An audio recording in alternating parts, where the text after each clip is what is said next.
भारतीय सैन्यामधील एक अत्यंत महत्त्वाची आणि पराक्रमी सैन्य तुकडी म्हणजे महार रेजिमेंट।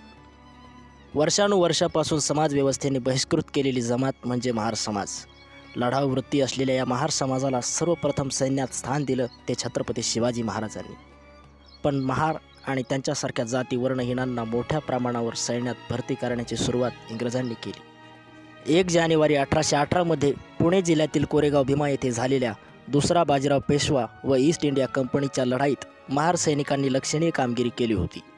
इंग्रजांनी तेथे उभा केलेल्या विजयस्तंभावर त्या महार सैनिकांची नावे दिलेली आहेत।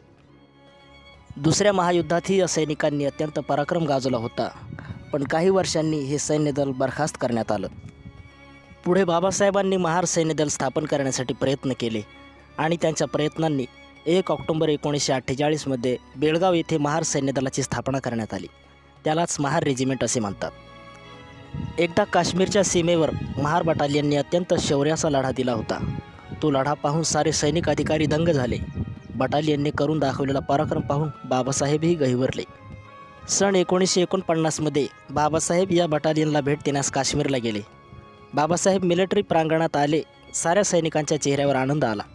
बाबासाहेबांना प्रत्यक्ष बघण्याचा लाभ त्यांना घडला होता। बाबासाहेबांनी आपली प्रेमळ नजर चोहीकडे फिरवली। प्रत्येक सैनिक जवान आदराने नतमस्तक होऊन उभा होता आणि त्याच क्षणी बाबासाहेबांच्या डोळ्यात पाणी आलं। सैनिकांनी कारण विचारल्यावर बाबासाहेब म्हणाले, काही वर्षांपूर्वी म्हणजे भारताला स्वातंत्र्य मिळण्यापूर्वी इंग्रजांनी हलक्या दर्जाची कामे करण्याकरिता आपली माणसं देण्याबद्दल मला लिहिले होते। मी त्यांना खडसावून सांगितले की माझी माणसं शूरवीर आहेत। शत्रू सैन्याशी 2 हात करण्यास अन्य जमातींपेक्षा त्यांच्यात अधिक दम आहे। तुम्ही त्यांना संधी तर देऊन पहा। आणि इंग्रजांनी माझी शिफारस पाहून पहिली बटालियन स्थापन केली होती। आज तुम्ही लोकांनी माझे ते शब्द खरे करून दाखवले। हे पाहून मला अत्यानंद होत आहे आणि माझ्या डोळ्यात ही येणारी आसवे समाधान व आनंदाची आहेत। महार बटालियनने अनेक मोठमोठ्या मोहिमांत पराक्रम गाजवलेला आहे। भारत-पाकिस्तान युद्ध, भारत-चीन युद्ध आणि एवढेच नव्हे तर संयुक्त राष्ट्र सेनामध्ये सुद्धा महार रेजिमेंटने लक्षणीय कामगिरी केलेली आहे। एक पराक्रमी सैन्यदल म्हणून महार रेजिमेंटची इतिहासात कायम नोंद राहील।